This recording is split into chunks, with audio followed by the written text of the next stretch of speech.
Welcome, everybody, back to Passing Time with Craig. As always, I'm your host, Craig, and today I am joined by with Adam. Hello, Adam. Hi, Greg. Nice to meet you. Nice to meet you. Thank you for being here. We are here to talk about your new documentary, New Blood. It is premiering on CBC Gem November 22nd. CBC Gem is fantastic. It's a chance for everybody to watch documentaries. There's great shows on there as well. But we're here to talk about New Blood, and I got to watch this last night, and it was so good. First of all, just going to say congrats on this. Yeah, thank you. Yeah, I'm really glad you liked it. Yeah. Awesome to hear. It was an interesting story to find out about the school in Strathmore that does this play. This is the 10th anniversary they did of it. Yeah. So I think it started back in 2014. Yeah, so it's the 10th year I'll be running. Yeah. Yeah. So let's start off before we get into the story and what happens in this documentary. Let's talk about how you got involved with New Blood. Yeah, it's pretty interesting story. So I wasn't too familiar with New Blood. So where I grew up on Siksika, I was on the east side of the reserve. So I went to school in Gazano, which is like another small town. And then I think when I was graduating high school, that was around the same time New Blood was started. So yeah, I didn't really know too much about it. And then it was last year, my producer for this film, his name is Austin Buttister, and he's the one who actually saw the show and was like, this might make a nice documentary. And then eventually he found myself through some of my past work, and he reached out to me and was like, hey, do you want to jump on this? And you can direct, I can produce, and yeah. So that's how I got involved in New Blood. It was this time last year. So. Yeah, and so you agreed to take on this story and do this documentary, work with Austin. Were you surprised with what you got out of it? Yeah, I think first of all, I was once I got, I saw the show, and then right off the bat, I sat down with Vincent, Yellow Woman, and Lady Runner Rabbit. They're two subjects in the film, but they're sort of the elders of the show. Both of their experiences in school sort of inspired the show and stuff like that. So, yeah, I think that alone, I sat with both of them, listened to their stories. I really had to make sure I wanted to get the stories right. But even that first conversations with them, getting to know them and their stories, it was eye opener for me.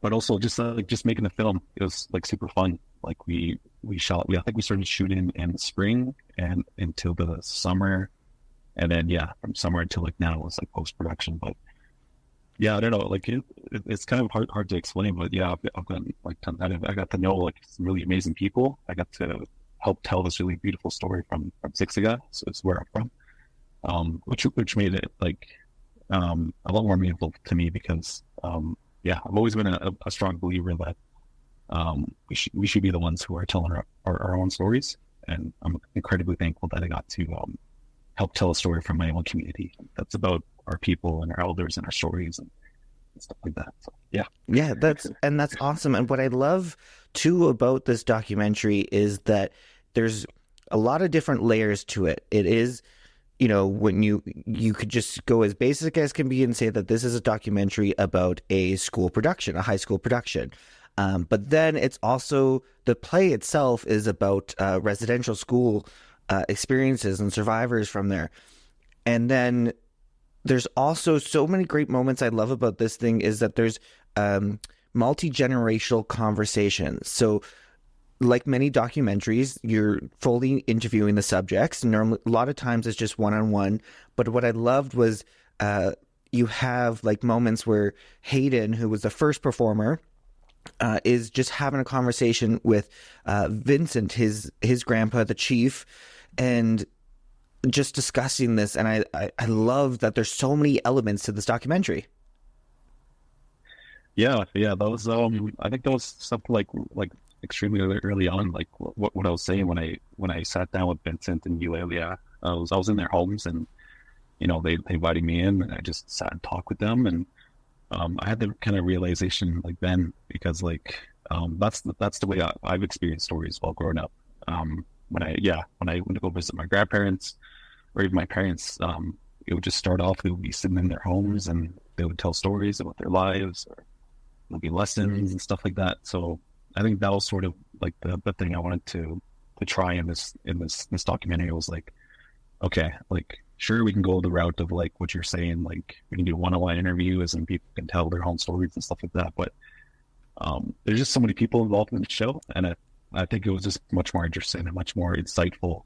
To see people's different relationships, but also just like seeing that sort of passing on of knowledge, of stories, and of feelings, emotions. I don't think you could have quite got that if it was just like people sitting alone in a room. So yeah, that was definitely like one of the things early on. I was like, okay, like I think we just got to put two people in a room and just let them just talk, just tell stories, Yeah, I mean, and stories have just been a part of everyone's culture forever. Like it's very well known, you pass along these next stories, and sometimes we don't get the chance. You hear from so many people who lose a grandparent or lose even their parent, and they realize that they didn't get to have conversations with them just about every little thing, just about these random experiences, and you find out this stuff. So especially for Hayden to have full-on conversations with Vincent, and I don't want to spoil too much about this documentary, but there's a great moment where you see it really hit Hayden what his grandfather has gone through.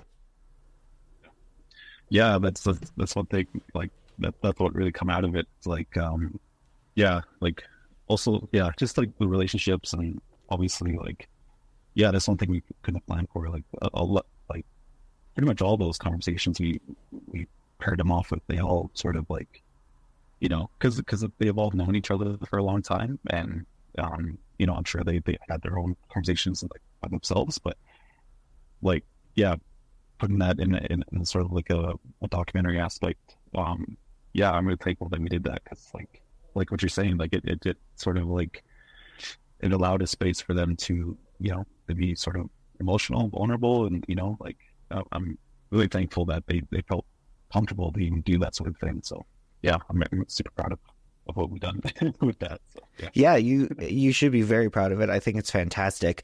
There's so much else. There's so many moments. So Hayden having a conversation with Vincent, definitely there was a moment that just really got me. There were several moments that did. And then there's another one, again, without revealing too much, because I really want people to watch this documentary, is when we're talking about the window scene.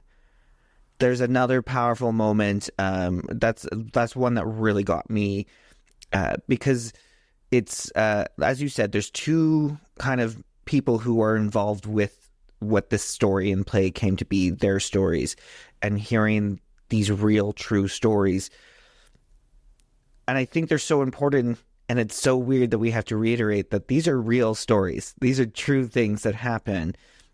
Even still to this day, people don't fully comprehend or understand what was happening in the residential schools. Like I think when I sat down with you, Elia, like that was one of the things I've asked her, like, what are some stories that sort of like inspired the show? And like even here for the first time when I was alone with her was should be difficult, because she's someone in her community. It's hard to imagine them being that younger and experience those things, but nonetheless, like them being older and still having to being brave enough to recount those things is extremely powerful. And like I think I think my job as a filmmaker is just to, like what I was saying, just allow, like, create a space for them to share those things comfortably, but also like also help visualize that story, right? Because like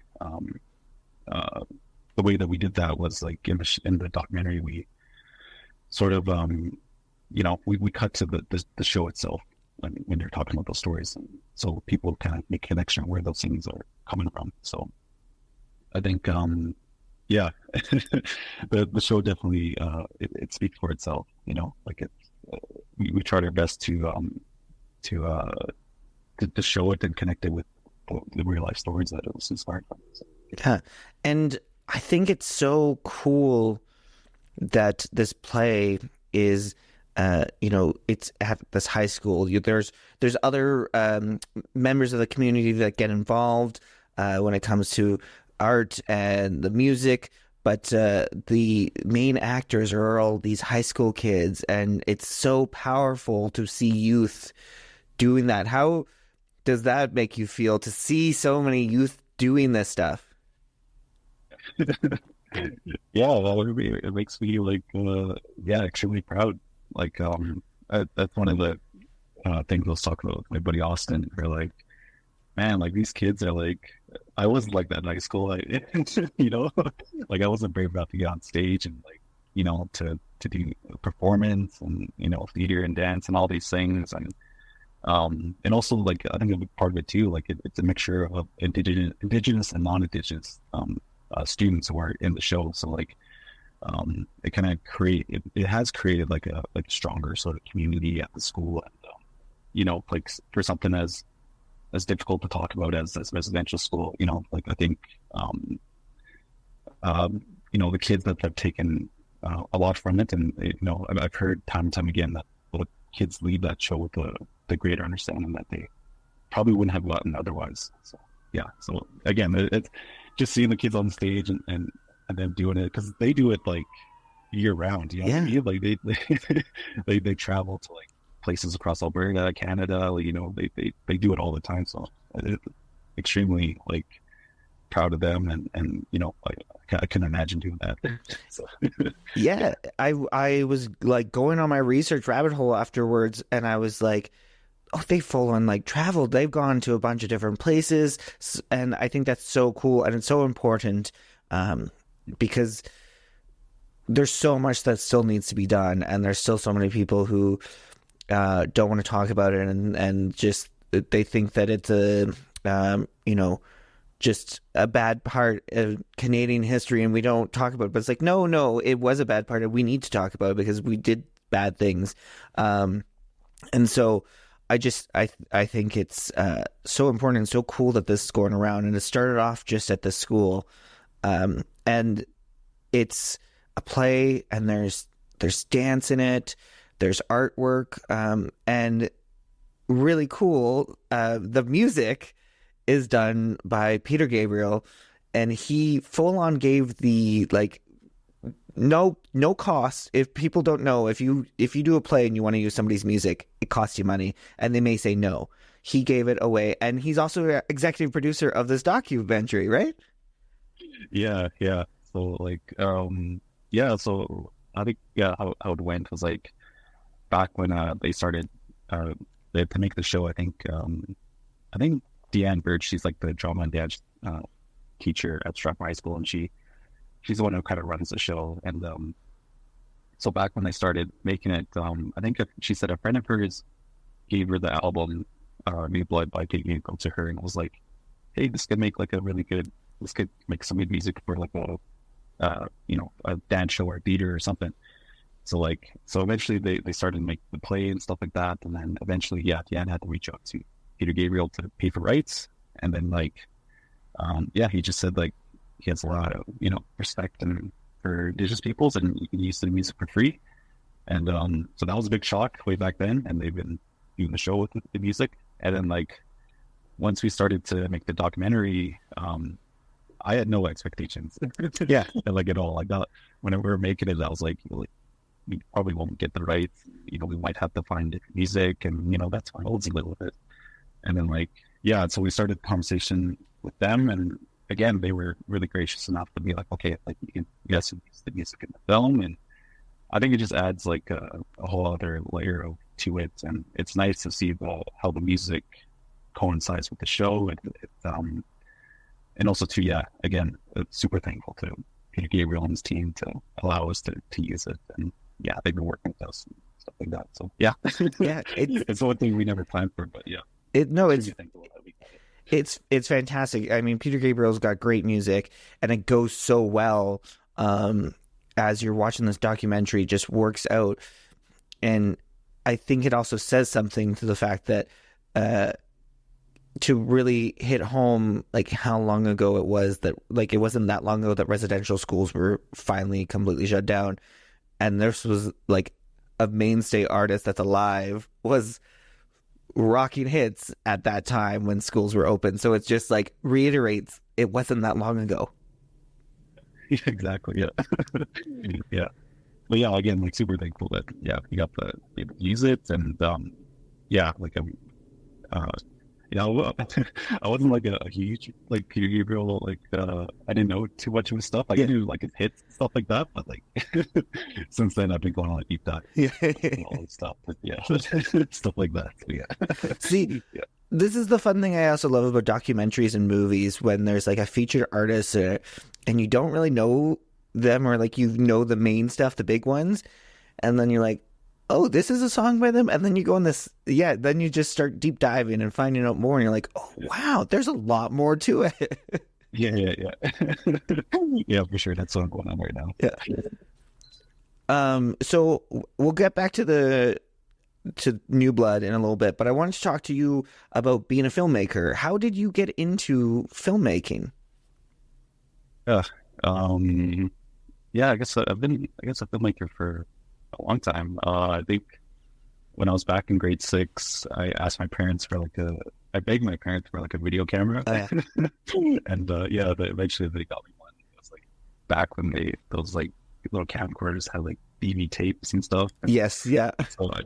so I had that, and me and my cousins would make little movies with like action figures and like little skits and stuff like that. And so that's where it started. I always had like interest in it, and I used to watch like tons of movies when I was younger, and was like, oh, I like movies, maybe one day I'll make them.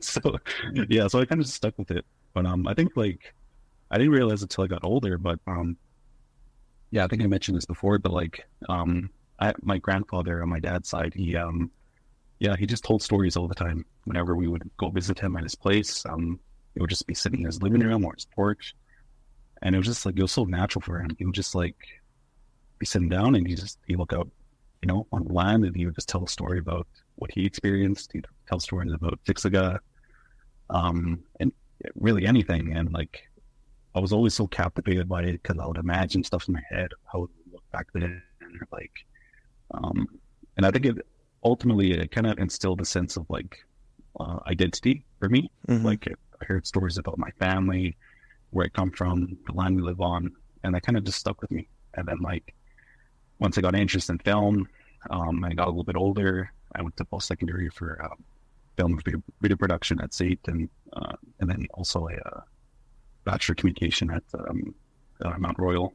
And I just kind of realized that, okay, like, I love storytelling, but I think my medium is in film. So yeah, that's sort of what I realized like a couple of years ago. But yeah, so I'm just kind of sticking with it. And but yeah, for New Blood, this is like by far the biggest part of I've been a part of, just for like as a director. So yeah, so it's a lot of firsts for me, and again, I'm extremely like thankful and humbled that it's this, it's New Blood. So yeah. Yeah. Well, and so now for people making documentaries, it's a little different than making an actual like production. Let's say, your scripted film. There is a lot of planning ahead of time though, and storyboarding, but sometimes you just all of a sudden something new comes out in an interview that you're like, oh, let's go down that road. So how flexible do you have to be as a documentary filmmaker? I think for this one, because like I realized like very early on when I saw the show and I sat with like the elders and stuff like that, I was like, man, this is just such a big story. There's so many different pieces, different people, different like sequences of events and stuff like that. Yeah, it was just like, I think we knew going in, I was like, okay, it can go like anywhere. So let's just like cast a huge net as big as we can. So like, I think a lot of our pre-production was just like, sitting down with people, creating a list of questions of like, sort of like, get started on different threads. And we just, we just like sat down in rooms, and it was like, okay, went down the list, but also like stuff that just came up was like, okay, let's kind of talk more about this. But it was also like it was pretty much very much guided by myself and the people involved. Like, like they were like, oh, I kind of want to talk about this. I was like, yeah, sure, go for it. Yeah. So like, so it's like it's a very I can't speak to other like documentaries, like some others.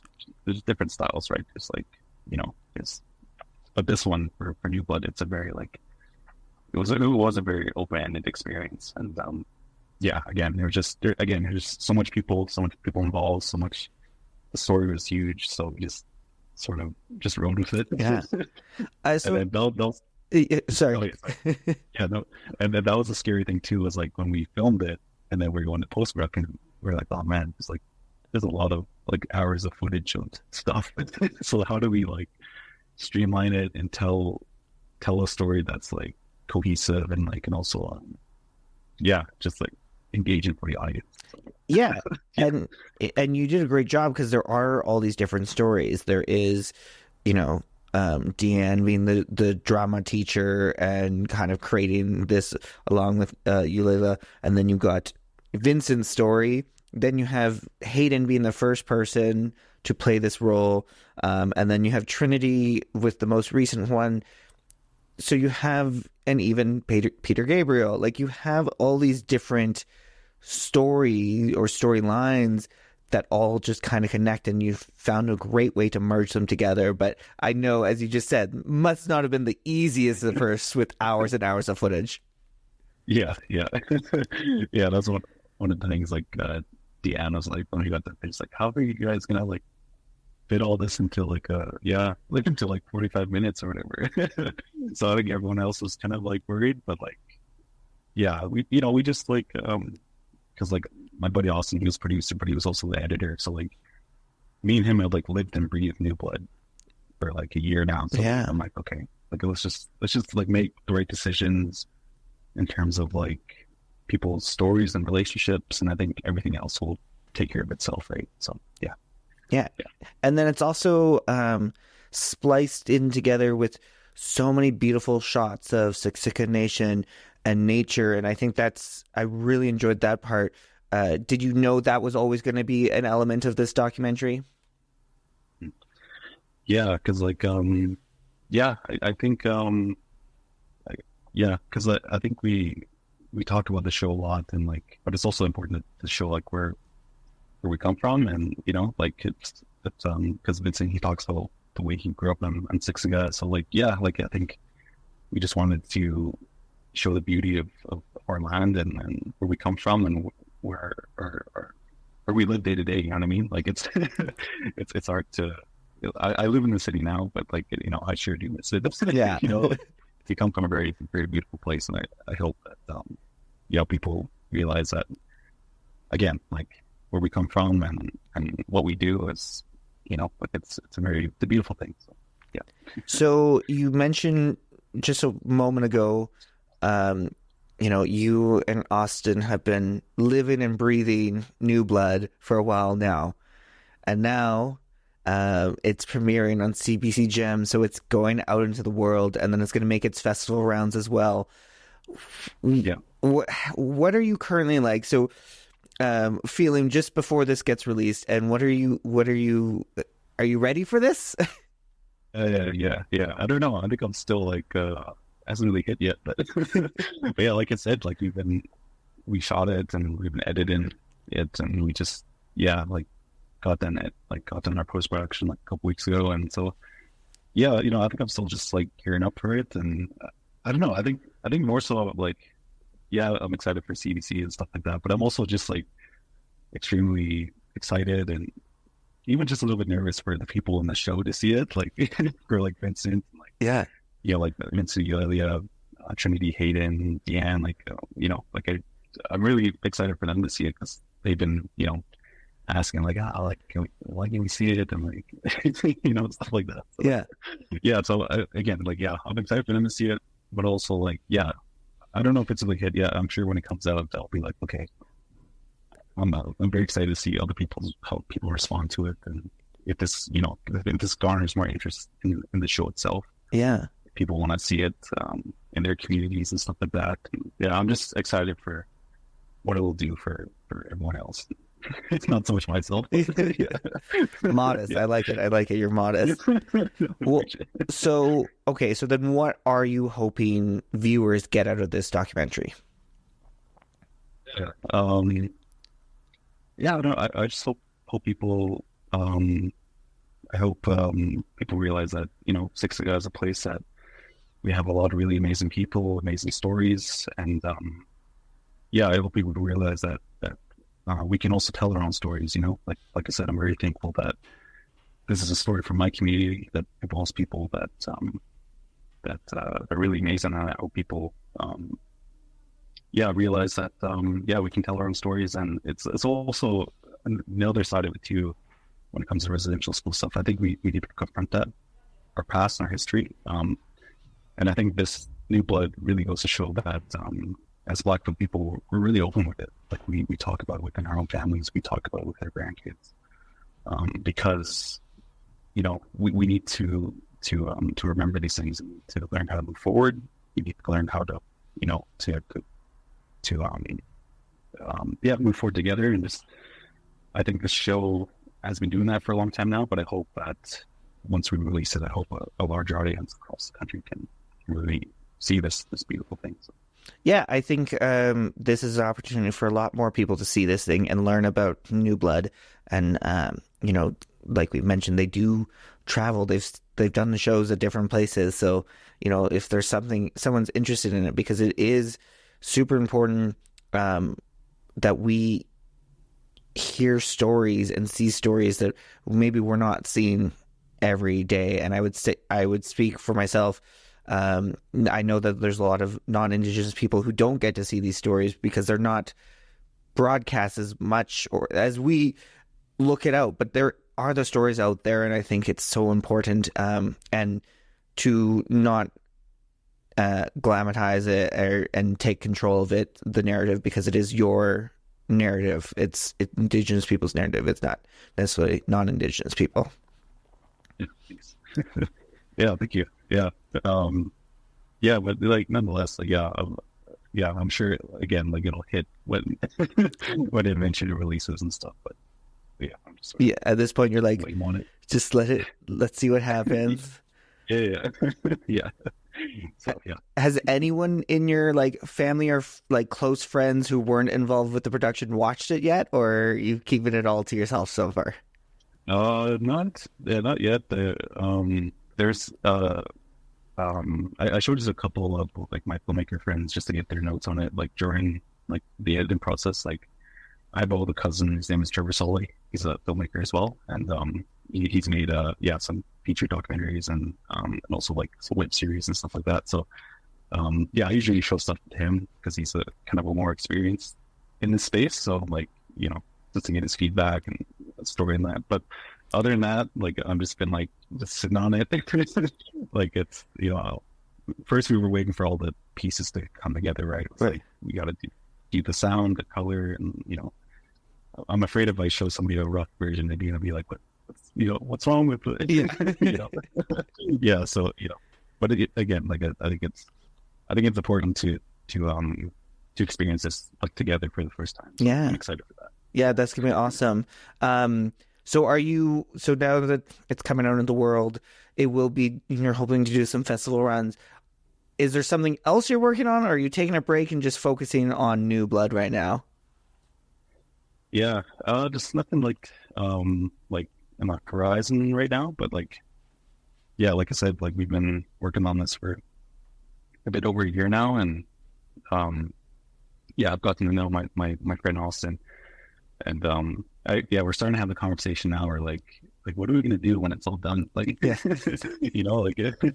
it's time to find another cool story, or so like. But again, if I learned anything from this, it's just that you just kind of have to let these things come. Yeah, like I can't plan for it. But yeah, yeah, that's fair. I mean, you want to enjoy it too. You want to enjoy this moment. You want to experience it. You want to be present for it, and then and I think it's so much different with with filmmakers who definitely like documentaries, because you can't force a story and you can't just pick up anything that really you have no interest in. So you have to wait till the right one comes around. Yeah, yeah. So, like, who knows? Maybe something will come up and next little bit here. But yeah, like I'm just, it's just taking it how it is, Yeah. Yeah. That's good. All right. As we start to wind up, I always like to ask my guests, what's awesome? Tell me something awesome. It could be anything. Anything. Absolutely anything. Man. I think Saskatoon ice cream is really awesome. Ooh, nice. Yeah, I don't know. Like, I've really craved something lately. I didn't get to have it this summer, but yeah, Saskatoon ice cream is awesome. I'm trying to think what else is awesome. I think movies are awesome. I'm always a big fan. I always look out when different stuff comes out and different directors I'm interested in. So, and also it's good to support stuff like that. So if you have any like local filmmakers or anything like that, like I'll support them. So that's awesome. Yeah, I don't know. Those are good answers. Those are good answer. We have so many great filmmakers here. You were one of many Blackfoot filmmakers here. There's so many, and I know there's great films that come from all over the world, and sometimes there's ones down in the U.S. that get huge major budgets, but you can find great stories by local filmmakers. So whenever possible, people find those local filmmakers, and you could be very surprised and very happy. And then eventually you won't be surprised. You'll just enjoy them always. Exactly. Yeah. Yeah. It's always like people don't realize that even the place that you live and work and stuff like that, there's all kinds of amazing things, amazing stories, amazing artists, all over. And again, like I was looking at your show here, you highlight all of that. So thank you for for having people like me on and helping us get the word out there. So. Of course, I'm so excited to have you on. This documentary was so great. New Blood is streaming on CBC Gem starting November 22nd.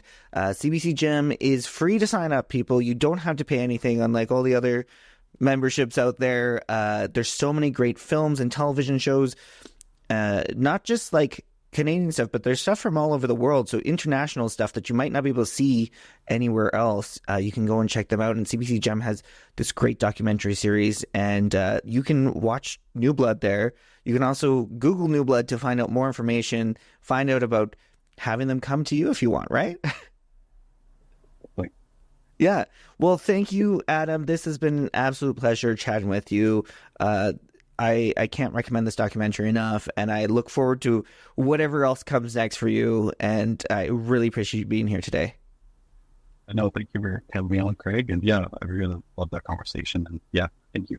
Well, thank you all for passing time with me. Make sure to follow me on social media, PTW Craig, Passing Time with Craig, to keep up to date with all the ways to pass time, and check out New Blood on CBC Gem starting November 22nd. Thank you all.